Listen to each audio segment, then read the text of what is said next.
3-minute board shown, as there is another car to watch, Benjamin Lariche and Robert Conseny, starting only 12th on the grid. Quite a long way back for Benjamin Lariche. They had problems early on in the qualifying session yesterday when the engine cover popped open, so they had to pit and therefore lost time. And the way qualifying works, 20 minutes to a session, but it was halved yesterday, so you got 10 minutes for silver and then 10 minutes for the pro-ams and ams. So really, they didn't have enough time to regroup after that. No, exactly. It was hard to recover from 3-minute board being shown, so no more work on the cars. The only people left on the grid are the officials and one single mechanic from each car.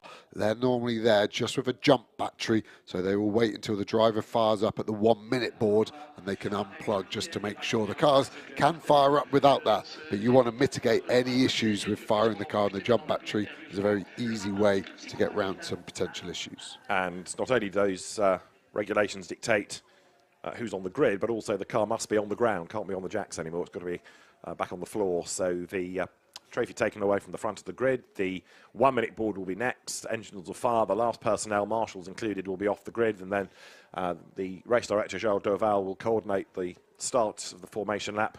And let's quickly head to the grid one last time. Tamil actor AJITHKUMAR comes to GT4 this year. Let's hear from him before we go racing. Ajit, you're very used to action out of the car. What about in the car? What can we see from you today? Loving it. Looking forward to the race. I'm just taking in everything and trying to make sure I get all the experience I need and all the to improve my driving skills. That's the reason I'm here, and looking forward to this. You seem very calm. You're used to pressure, aren't you? You enjoying it? I love racing. I'm giving racing my heart and soul. Copy. 1 minute. Good luck. Take care. Bye-bye. AJITHKUMAR, the Indian actor, in something like over 60 Tamil language films he has been in, but he's also been a regular racer. He's driven in the MRF Challenge, the Indian single-seater series. He did have a spell in Formula Asia. He drove in the FIA Formula 2 Championship when it was the one-mate MSV Williams chassis briefly, driven in Creventic races. So he's got quite a bit of motorsport background, but now coming as a GT racer to Europe, and will no doubt get faster and faster and faster as the season goes on. And, of course, he's going to be under a massive spotlight. So much attention back home focused on how he gets on. Yeah, I mean, he got interrupted in his own interview there with the 1-minute board going off, the team telling him, start the car. He had to copy on the radio. So, yeah, a bit of extra stress there that we put on his shoulders. It's probably only like a director saying cut, isn't it? You know, he gets used to that instruction. So, AJITHKUMAR, welcome to the championship. Welcome to viewers watching in India as well to see how he gets on. Good to have your company. Right, formation lap underway. Green flag wave. Hendrick still blasts away. Hendrick has won outright as a Pro-Am a couple of years ago at Hockenheim, for example, when Max Kronberg was the co-driver, and pole position he had last year here with the Mirage Aston Martin, but he really excels in Porsche Caymans, does Hendrick still. He's on pole position then with Greg Gilbert for company at the front of the grid. Lining up third is Hadrien David's Toyota, and then it is Luc Ibanez alongside. Ethan Gialdini's Ginetta starting fifth. Eric Evans, the American driver, starting sixth ahead of Vinny Beltramelli, and then Josh Ratican alongside. It's Stanislav Safronov next with Eric Tremblay alongside him. Then we have Roberto Faria and Benjamin Lariche, certainly one to watch, number 3 Audi. Next up comes Baudouin Detoots, Aston Martin. Ricardo van der Ende, another driver to watch, qualifying only 14th ahead of Nathan van Springel and the Israeli driver Alon Gabay. Then Hugo Mojica and Mathieu Dietrich. Aston Miller is next for RAFA Racing Club with Racelab, and then it's Gabriele Yilkova's Toyota alongside. Yegish Gedik's BMW comes next alongside Stefano D'Aste, new to this championship but an experienced driver ahead of Davide Maloney and Jurian de Back. Next up the Romanian Sergei Nicolau and Jean-Mathieu Leandri alongside him, ahead of the quick Brit Callum Davis, and for Toyota Gazoo Racing Sweden Christopher Brunhagen. Then it is Frederic Capras and Andy Cantu ahead of Lucas Cartel and Daniel Drexel. Next, Vasily Vladikin lining up alongside Mark Kastelic in the car that in Q2 had a wheel part company yesterday. Max Kronberg is next alongside the other team speed car entry. Julien Ripper will start this race ahead of Stefan Nielsen, and then it is Igor Sorokin alongside. Next comes Beke Bessler, a long way back after problems yesterday. AJITHKUMAR's alongside him ahead of Will Autumn and then it is Victor Bouveng to round out the grid. So then, the field turning its way up now to the chicane that breaks the Mistral Straight. BMW, Toyota, same floor plan actually, but two different shapes of the car, even though pretty much similar under the skin. This is AJITHKUMAR's view. So he's going to start near the back, but as he was saying, he's here really to improve his racing skills, learn about European racing, and no doubt come the end of this with another circuit that's new to him and a different style of racing maybe in GT4 European Series. He'll be a much advanced driver yet further. Aston Miller here, another of the quick young British drivers out of Ginetta Juniors through GT4 back home. He'll be one to watch as well. Yeah, Ginetta Junior champion, one of the hardest championships to win. One Lando Norris didn't actually win on his way through the ranks, so very quick driver Aston Miller. Worked with him since he was moved in with McLaren, so I've managed to make a good racing driver out of him off that. But very slow lap here. You can see cars almost coming to a stop when we're on board with Aston Miller. And just going back to the point about Kumar, yes, this is competitive. He has gone all in. This is the most competitive GT4 championship in the world, and yeah, it's going to be a school of hard knocks, but you're going to learn very quickly and efficiently if he keeps the mentality that he seemed to have with Alex, that he's all sort of ears, all eyes open to improving himself as a driver. And it will be an upward trajectory, but unfortunately in motorsport it's not always a nice clean line. There'll be some ups and there'll be some downs, but if he can keep his eyes focused, he's got a chance. Aston Miller again just really working these tyres.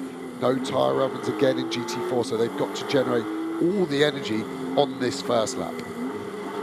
Indeed so. There the Maserati lead car then brings them through, and the teams looking at the footage online, looking at the live timing as well. Josh Rattigan in that yellow McLaren, along with Tom Leben, silver champion last year, comes to try to defend the crown, just going past the safety car that is parked at this part of the circuit, should it be required on the opening lap to lead them through any incident before they get there. No point having it at the pit lane because they might...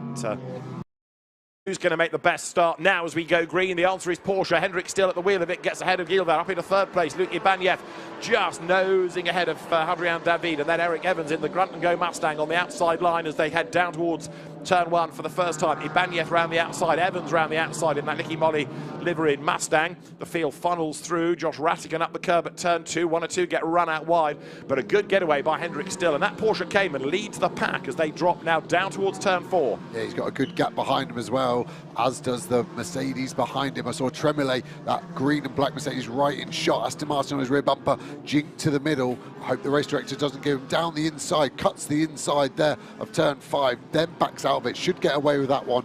Rattigan in front in that yellow elite McLaren, cut the inside of turn 2 as well. I think they will be okay on penalties there, but really clean start going on board of Aston Miller. 81 McLaren here. BMW coming down the inside onto the back straight.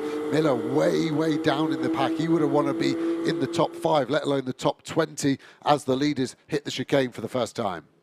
Yeah, that BMW then hustling along in the hands of Davide Meloni as the leaders then come out of the chicane. So an hour of racing, mandatory pit stop of course between 25 and 35 minutes, and oh so busy as they funnel their way back onto the Mistral Straight. Hendrick still then the race leader, and in Pro-Am the leading silver is second, it's Greg Gilbert. Third is the Toyota there, looking oh so smart, Hadrian David ahead of Luc Ibanez. Then the Mustang, the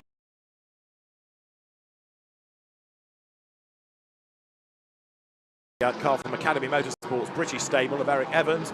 Way wide around the outside goes Josh Rattigan. That's brave. Tries to get up the inside of Eric Tremollet. Couldn't quite do it into Le Beausset. Mercedes versus McLaren. Absolutely nose to tail, but Tremollet stays ahead for the moment. And look at the Audi in the background there. Benjamin Lariche trying to wriggle his way through the traffic before the leader checks out. Yeah, Tremollet actually got that move done on Rattigan at the chicane. So can Rattigan answer back? Great scenes of so many different manufacturers. Look as they stream through this last part of the lap. Yeah, Hendrick still leading, and it looks quite easy at the moment, but that Audi has been so quick, and it has actually done purple sector on this first lap. So is Gilbert going to have an answer for Hendrick still? Remember that in qualifying in its class on both occasions yesterday, that Audi was the fastest, so Hendrick still leads the way by 0.4 of a second from Greg Gilbert in second spot. Down they come into turn 1, nose to tail for the race lead. There you've got in third place Hadrian David, Let's have a look then as the replay of the start. Eric Trembley's Mercedes in the background sort of moving towards the middle and actually squeezing one or two cars out of their grid box. So the start, as ever, is under investigation. I wonder whether anything may come of that. What also might come in a moment is a change of lead. Nose to tail, Henrik still ahead of Greg Gilbert. It's not really Henrik's fight. They want to win Pro-Am, so he could afford to let the Audi go rather than getting in a squabble that he doesn't need to. But racing driver instinct kicks in. He wants to lead. Yeah, he can afford to lose places, but not time. So he needs to find a happy medium between those two juxtaposition issues in the back of his arrogant racing driver mind. It's very hard to tell a racing driver to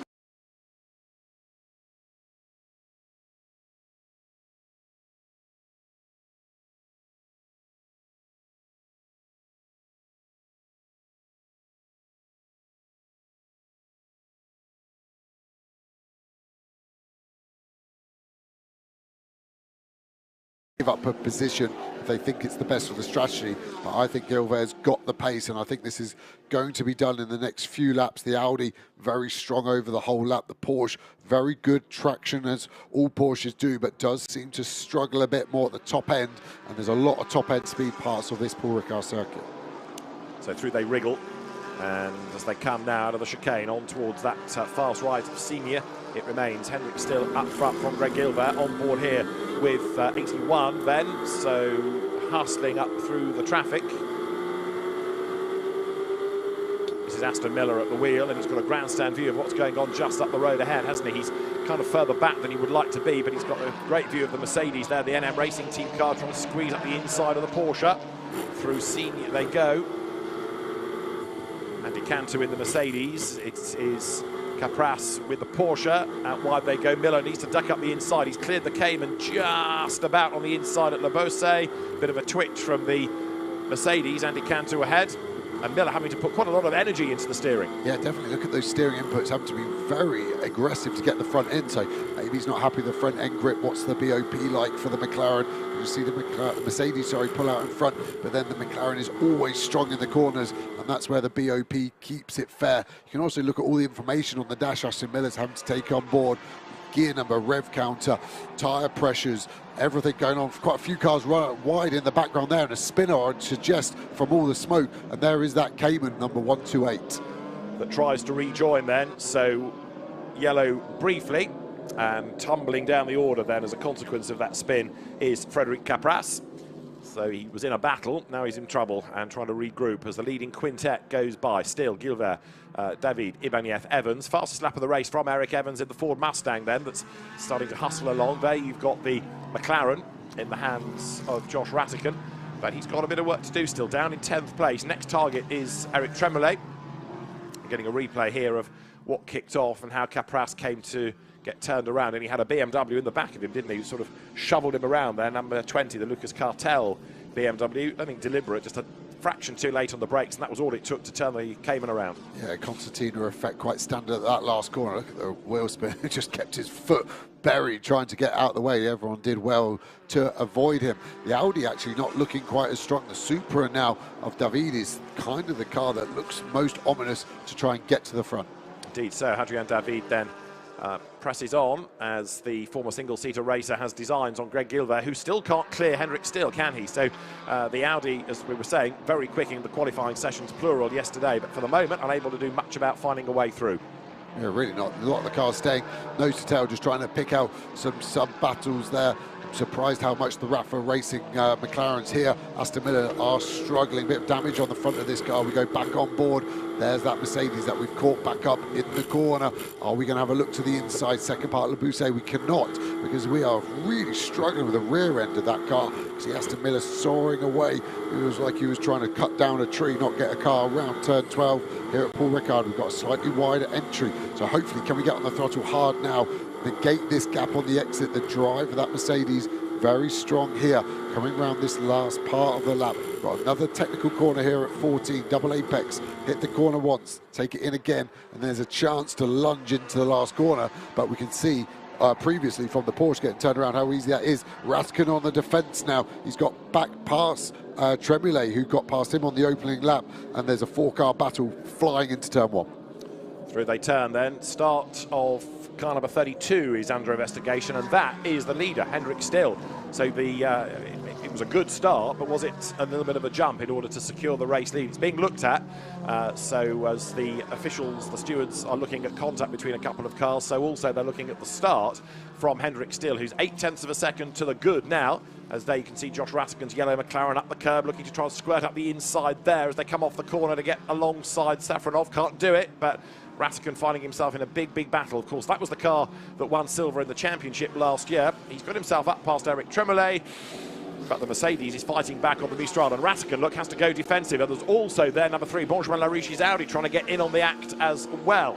Yeah, I'm surprised Ratigan didn't send it down the inside there where he had the opportunity. He had an overlap, so he was given the right to have some space, but backed out of it. And if you do that in European GT4, then that means you're on the back foot, and that is what's happened here. Tremollet gets back past and takes that position. Ratigan ran out wide over the curb, and Benjamin Lariche struggling to make the progress here, isn't he? He was a long way back on the grid anyway after the merge of the 2 parts of qualifying yesterday, and now he's on the attack on the inside of last year's championship rival, and he goes through, passes Josh Ratigan. The McLaren tries to fight back to duck up the inside at Le Beausset, but it just does not seem to have the outright speed around here. No, he's going to look for the inside again. Maybe we'll get that place back as he claims the inside for the apex.